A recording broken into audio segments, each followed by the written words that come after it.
Hello, I think I'm back for good this time. I'm sorry about the lack of videos and just vanishing. No, it was not due to all the harassment I got or me and also my friends being harassed in-game. I have been in top 500 lobbies since season 5 of Overwatch 1, so you have to get used to stuff like that. Rather, it's actually more better news. I started a new job a few months ago, and that has basically been what all of my attention, time, and energy has been going to for the past, 3 months. Just because I wanted to make sure that I could do it well, I had to learn a lot of new programs. But it was finally a job that makes use of my engineering degree, so I wanted to make sure that I could keep it because it took a long time to get to this point. If anyone watching this happens to be in college, highly recommend you do whatever you can to get work experience before you graduate, doing internships, doing co-ops. That should be your main priority. But yeah, I also had my computer die and had to get a new one. Then my mic died, I had to get a new one. I'm hoping this one works a lot better, but I would like to get back to talking about the game because it is not in the greatest situation right now, and I think that there's a lot to talk about with Overwatch 2, as well as talking about some of the old shortcomings that Overwatch 1 had, which are now becoming increasingly relevant to the current state of Overwatch 2 and what could be done to address them. But this is just going to be about the wide queue system, why it doesn't work that well, how it could be made better, and should we even have it in the first place? What if there's a better solution to wide queue that we should be focusing on instead? So first, let's talk about the big problems that wide queue had, and that of course was the incredibly long queue times. I'm sure you've seen screenshots of people waiting in queue for upwards of 18 hours in some situations, and this was made even worse by the fact that Grandmaster and champion players could not even be a narrow queue. Any group queue above Grandmaster would instantly be a wide queue. In addition to this, they also increased the grouping restriction for people in lower ranks as well. It wasn't just a top 500 issue. Previously, in Bronze to Diamond, you could group with any players that were within a range of 2 skill tiers. Now, with wide queue being something that is in the game, the specifications for a group in Bronze to Diamond being a narrow group is now only 1 skill tier. Tightening up the grouping restrictions like this for narrow groups was probably meant as a way to force a lot more players to be in the wide queue so that it could actually have an effective pool of players that it could make games out of without longer queue times, but this just didn't really work that well at all, and just meant that now some players who were able to play together before the update now were no longer able to be in a narrow group together and were being put into wide queue, which just doesn't work as well. And the biggest reason for why wide queue did not work is just the stack sizes and the fact that you don't have any solo queue players in wide queue to kind of fill in the gaps. So in order to make a team of players for a wide queue game, if you were a 2-stack, you would have to be paired up with a 3-stack. And if there aren't a lot of people queuing in a 3-stack, then you're not going to be able to find a game because you have to have a 3-stack to be paired with. And it was the same situation the other way around as well. If there were a lot more 3-stacks than there were 2-stacks, then now the 2-stack would be the bottleneck in getting games effectively. Basically, unless you had these 2 different sized stacks in the same exact amount, one of them was always going to be a bottleneck for players trying to find games. And I feel like in this case, it was almost always the 3 stacks being the bottleneck. Typically, a lot of people in Overwatch would duo. In GM, people would duo because that was the only way they were allowed to play the game.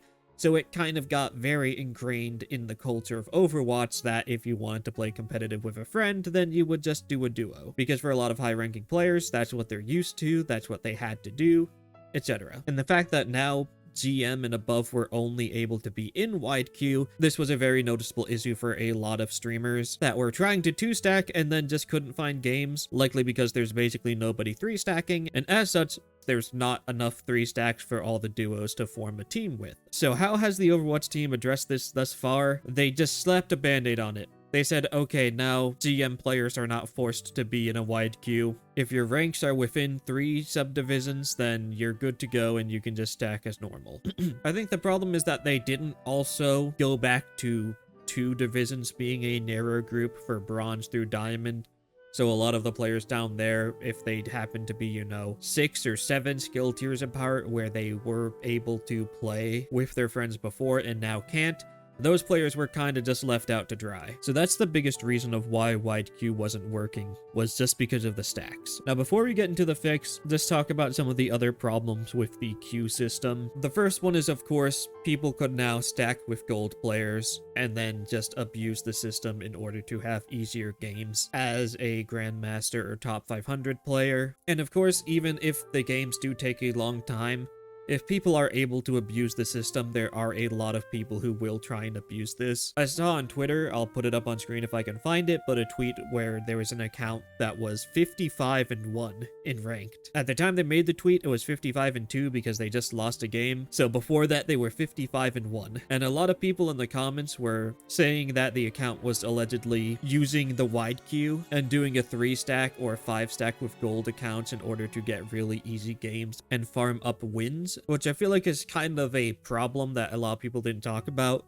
A lot of people were talking about, you know, trying to tease rank gains out of the wide queue system. But the thing is that you could also abuse the wide queue system, even if you were to remove rank gain entirely, because it would effectively give you an incredibly low risk way to get your wins to qualify for top 500, basically allowing you to rank camp incredibly easily. Of course, you could still tease out rank gains if you want to for some reason. It would just be incredibly slow because of the wide queue modifier, which I still have no idea what the wide queue modifier even is.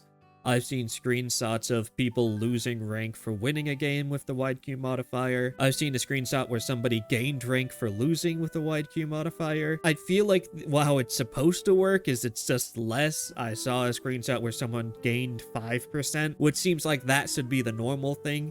But who knows? I have not seen a lot of information about how the wide queue modifier will actually impact how much rank you gain or lose in a game. And I feel like that's important because if you're not going to be losing or gaining any rank, like you're playing competitive for pennies, at that point I feel like you may as well just remove the rank gain and loss entirely and just make an unranked game mode with the competitive format. This would also, you know, solve problems with people trying to abuse the system for their rank, and I feel like it could just be a better fit for the game and could actually do a lot to improve different aspects of it, but that would be a topic I want to talk about later to make a case for an unranked queue with the competitive format as something that could go alongside quick play as being more of a casual game mode, where instead of competing for rank, maybe you're competing for something else. I don't know. It would be fun to talk about. So please like and subscribe if you'd want to hear about that, because that's probably the next thing I'm going to work on. Maybe after a Samita response video though. I don't know, that was something people requested and could be really funny to take in a very different direction than a lot of people might expect.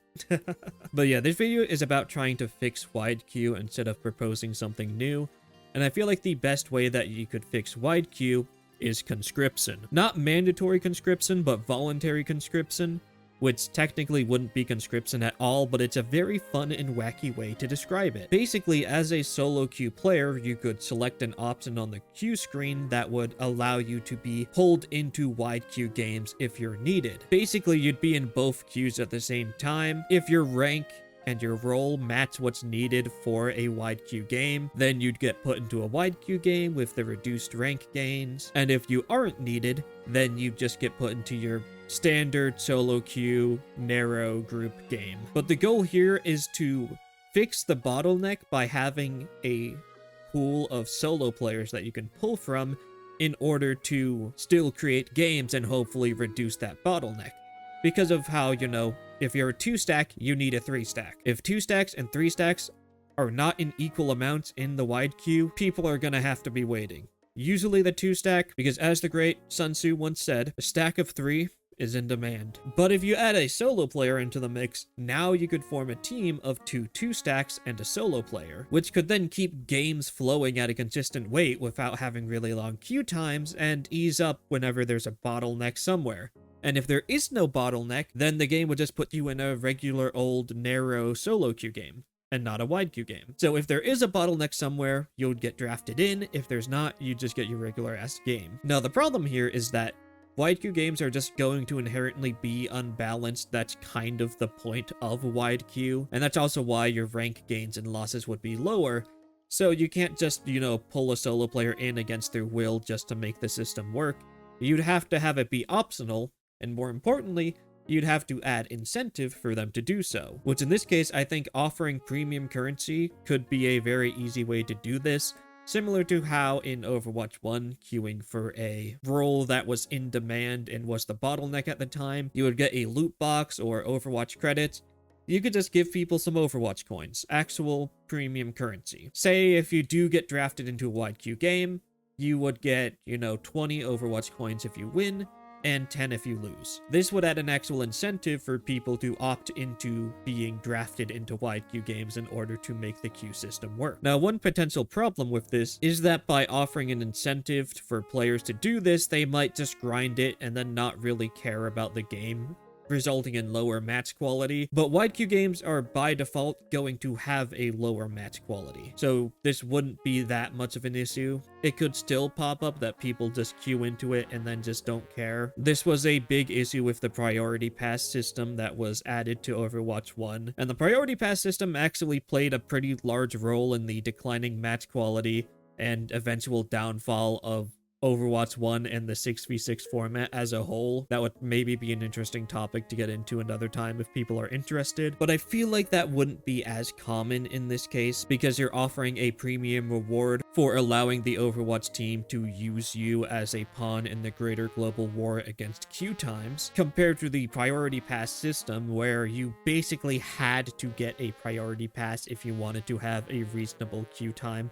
at all, basically making the flexing to get priority passes more of a requirement if you wanted to play the game at all, compared to it being something optional that you could do for a reward. And it would also impact everyone's games. It wouldn't put you into, a game that's going to have a lower match quality by design. Now, this could help the wide queue system by giving the matchmaker a way to eliminate bottlenecks, but it could fail if the rewards aren't good enough to attract players to make the draft effective in reducing these bottlenecks. You could always increase the rewards that are given if you decide to get drafted into a wide queue game, but without the numbers behind the scenes, who knows how popular wide queue even is and if it would justify giving people a larger reward if people just aren't going to be using the wide queue system a lot in general, which I think is another reason why just going with an unranked competitive rule set game mode could be a much better way to address the issue of people not being able to play with their friends.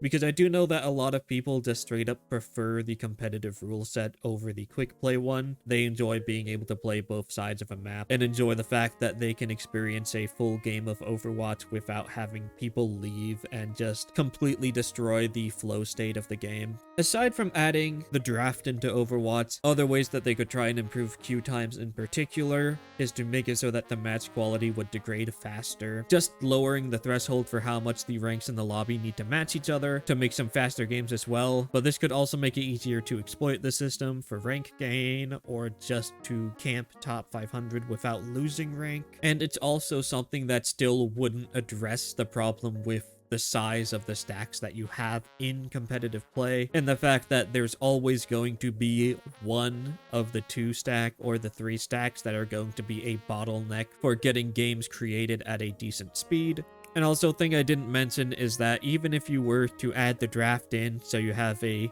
pool of solo queue players that could be added to games in wide queue, you still should not allow 4 stacking, just because 1, it requires taking a solo queue player in order to make a team, and also kind of because the 4 stack will usually harass the solo player and try and blame them for losses, even if it's not their fault at all. I mean, that's just kind of group social dynamics and the bad side of them in some cases. Not saying that all people would do it, but it's definitely something that you see happen, even among people like streamers who are aware of the problem and have spoken about it before, will still sometimes just fall victim to it and end up harassing the solo player or blaming them if they are in a 4 stack, just because that is human nature and it can sometimes be hard to stop, even if it is something that you are aware of. So I think that's it here. Hopefully that this wasn't too horrible. I haven't done something like this in a while, but you can give suggestions in the comments if there's anything you think I should talk about in a video, anything that I should look into. At some point, I'm gonna look for someone to maybe help me edit stuff, since now I have a job, so I have less time, but I do have money, and that's something that I can use to pay someone to edit a video, so that they can have have a little bit more effort put into them. Or I could also do reaction content if you want me to react to a video. I don't fucking know if I'd be good at it, but I could sure as hell try it and see if it works out. I can give unhinged takes. You've seen that. You've seen my unhinged takes that were not meant to be super serious, but people take it very seriously happen twice. It's also funny, those were the only two videos that a lot of people didn't like and harassed me for, when quite literally the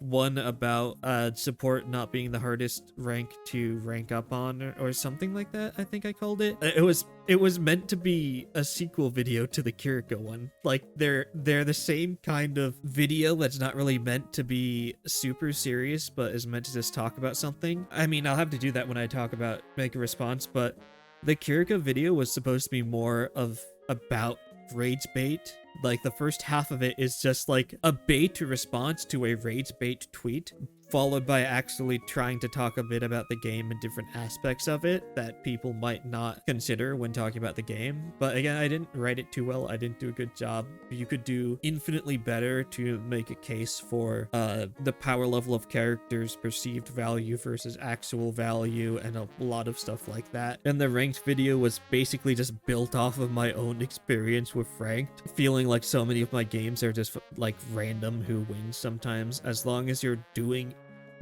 just straight up not throwing on support, it's pretty negligible how good you actually are. That's how it has always felt to me. I got to GM2 this season because of that. It's just, I'm sorry, but I work a 9 to 5 and I play this game for fun. I've not touched it competitively in years. I don't think I should be in GM2 games. But yeah, I have some ideas for stuff to do for fun, but I'll shut up for now. Thank you for watching, and see ya.